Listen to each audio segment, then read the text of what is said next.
ஜம்மு காஷ்மீர் துப்பாக்கிச் சூட்டில் ஈடுபட்ட 4 தீவிரவாதிகளின் புகைப்படங்கள் வெளியாகியுள்ள நிலையில் தாக்குதலில் ஈடுபட்டவர்களை பாதுகாப்பு படையினர் தீவிரமாக தேடி வருகின்றனர். காஷ்மீர் தாக்குதலை அடுத்து டெல்லி, மும்பை, சென்னை உட்பட பல்வேறு நகரங்களில் பாதுகாப்பு பலப்படுத்தப்பட்டுள்ளது. பகல்காமின் பைசர் பள்ளத்தாக்கு பகுதியில் ராணுவ சீருடையில் வந்த தீவிரவாதிகள் திடீரென துப்பாக்கிச் சூடு நடத்தியதில் வெளிநாட்டினர் 2 உட்பட 28 பேர் உயிரிழந்தனர். இச்சம்பவம் இந்தியா முழுவதும் பெரும் அதிர்ச்சியை ஏற்படுத்திய நிலையில் அமெரிக்கா, ரஷ்யா, சீனா உள்ளிட்ட உலக நாடுகளின் தலைவர்கள் கண்டனம் தெரிவித்துள்ளனர். சவுதி அரேபியா சென்றிருந்த பிரதமர் மோடி தமது பயணத்தை பாதியில் முடித்துக் கொண்டு நாடு திரும்பினார். டெல்லி விமான நிலையத்திலேயே வெளியுறவு அமைச்சர் ஜெய்சங்கர், தேசிய பாதுகாப்பு ஆலோசகர் அஜித் தோவல் மற்றும் பாதுகாப்புத்துறை அதிகாரிகளுடன் அவர் அவசர ஆலோசனை நடத்தினார். இதனிடையே காஷ்மீரில் ஒன்றிய உள்துறை அமைச்சர் அமித்ஷா சுட்டுக் கொல்லப்பட்ட சுற்றுலா பயணிகளின் உடல்களுக்கு நேரில் அஞ்சலி செலுத்தினார்.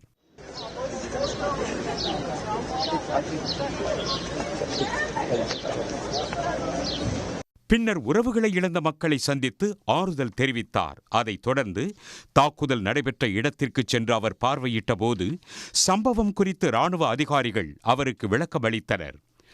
காஷ்மீர் தாக்குதலை கண்டித்து ஸ்ரீநகர், சண்டிகர், பாட்னா, லக்னோ உட்பட பல்வேறு நகரங்களில் போராட்டங்கள் நடைபெற்றன.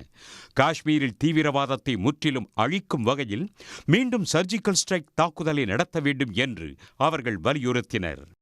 தாக்குதல் எதிரொலியாக டெல்லி, மும்பை, சென்னை உட்பட பல்வேறு நகரங்களில் பாதுகாப்பு பலப்படுத்தப்பட்டுள்ளது. சென்ட்ரல் ரயில் நிலையத்தில் உடைமைகளை தீவிர சோதனைக்கு உட்படுத்திய பிறகே பயணிகள் அனுமதிக்கப்படுகின்றனர். கோவை, நெல்லை, தூத்துக்குடி உட்பட மாநிலம் முழுவதும் ரயில் நிலையங்கள் மற்றும் வழிபாட்டு தலங்களில் போலீசார் பாதுகாப்பு பணியில் ஈடுபட்டுள்ளனர். பகல்காம் தாக்குதலுக்கு லஷ்கர்-இ-தொய்பா தீவிரவாத இயக்கத்தின் துறை அமைப்பான த ரெசிஸ்டன்ஸ் ஃப்ரண்ட் பொறுப்பேற்றுள்ள நிலையில் உள்ளூர்வாசிகள் அல்லாத 85,000 பேருக்கு வசிப்பிடச் சான்று வழங்கியதற்கு பதிலடி கொடுக்கும் வகையில் தாக்குதல் நடத்தப்பட்டதாக கூறப்படுகிறது.